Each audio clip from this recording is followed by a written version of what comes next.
asalaamaaleykum mbokk déglukat yi dalee nag jàmm tiit ak njàqare gu métti la askan ba dëkkee Ziguinchor nekkee woon ginnaaw ba ñu gisee te dafa am kenn koo xam ne daal dañu ko doon wax ne dafa am feebaru Ebola. autolikaay bii di Sud Quotidien mi ngi ñee xamal ne ginnaaw ba ñu defee ay test nag lañ te gis moom mooy ne amul feebar boobu. autolikaay bii di Sud Quotidien ma nga ñuy nettali ne nag ressortissant guinéen boobu de moom dafa ñëwoon ci hôpital régional bu Ziguinchor doon saytu wér gi yaramam wante dañoo nemmeeku daal ne moom la mu doon ñaxtu yëpp ne moom la am dafay niru ak signe li nga xam ne daal moom mooy Ebola. ci noonu nag la ko ki nga xam ne nag moom moo jiite hôpital boobu beree nag ci ab ruq ngir xool ba xam daal ndax moom moomu dinañu ko mën a saytu lépp lu jublu ci wàllu yaramam xool ba xam ndax amul feebaru Ebola. jublikaay bii di Sud Quotidien mu nga ci yokk di ñu xamal ne nag ci noonu la ñu daal di defee ay test yónnee ko nag fii ci biir Institut Pasteur ba ñu ko liñatoo nag la ñu daal di gis daal ne moom amul feebaru Ebola. ministère de la santé di dalal xel yi wante ba léegi daal ñu ngi ñuy xamal ne ñoom daal di ne ñaan sénégalais yi nag ngir ñu gën a mën a yokk vigilance maanaam daal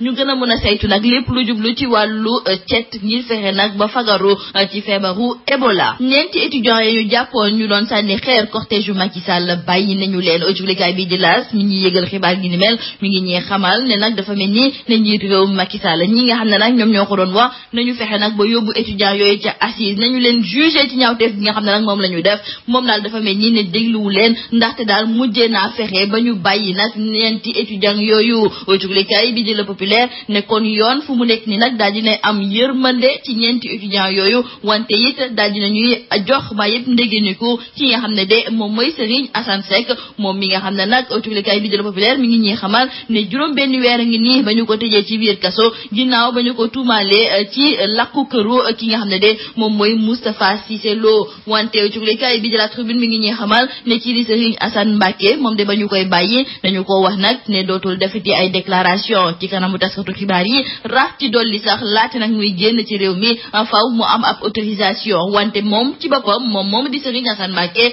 jublikaay bi di La Tribune mi ngi ñuy xamal ne moom daal ba ñu ko bàyyee la mu njëkk a def moom mooy wax ak ñi nga xam ne ñoom ñooy taskatu xibaar yi ba pare daal dina ciy teg di xamle ne moom dina dem fu ko neex dina wax lu ko neex kenn mënu kaa tere lenn. ci lu jublu nag ci mbirum Karim Wade moom dina wéy di des ci biir kaso bi wante jublikaay bi di Grand Place mi ngi ñuy xamal ne dañu koy jëlee nag ca Rebeuss yóbbu ko nag ca Cap Manuel foofu de dina daal di nekk kuy jege nag ci fi nekkoon njiitu réew mu Tchad di Hissène Habré. Modou Diagne Fada lan lay mbëbët laajte boobu jublikaay bi di Enquête moom moo koy laajte ndaxte la ñu gis moom mooy ne ñooñu nga xam ne nag dañoo bëgg ñu indi ay coppite ci parti démocratique sénégalais fan yi yëpp de ñu ngi amal ab ndaje ndaxte ndaw ya defoon nañu ko te nee nañu nag tey jii daal soxna yi nag ñoom ñoo fas yéene daje ci seen biir. jublikaay bi di Enquête ne loolu nag moom mooy firndeel ne ñooñu de am na lu ñuy waajal. Libération am na lu bees tàq loo xam ne nag dafa jublu ci mbirum Sidi Mohamed Bougaleb moom mi nga xam ne nag dañu ko joxoñ baaraamu tuuma ne moom moo faat bakken étudiant bi di Bassirou Faye ndaxte jublikaay bi di Libération mi ngi ñuy xamal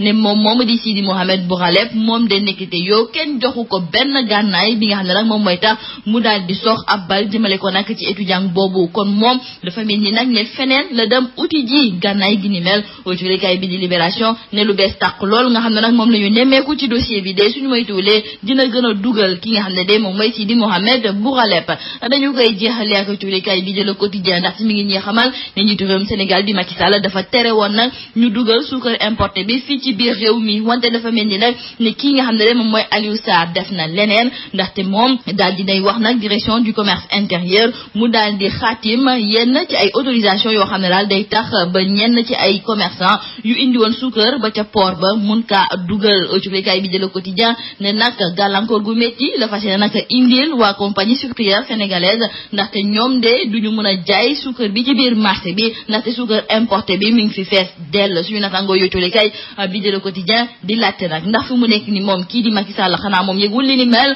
ndaxte Aliou Sarr de ma ngay def lu ko neex te dafa mel ni nag ne dara du ko ci fekk. li moo nekkoon mbokk jullikat yi li ngeen a fës ci biir jublikaay yi ñu leen di ñaanal njeex te lu bës ak jàmm.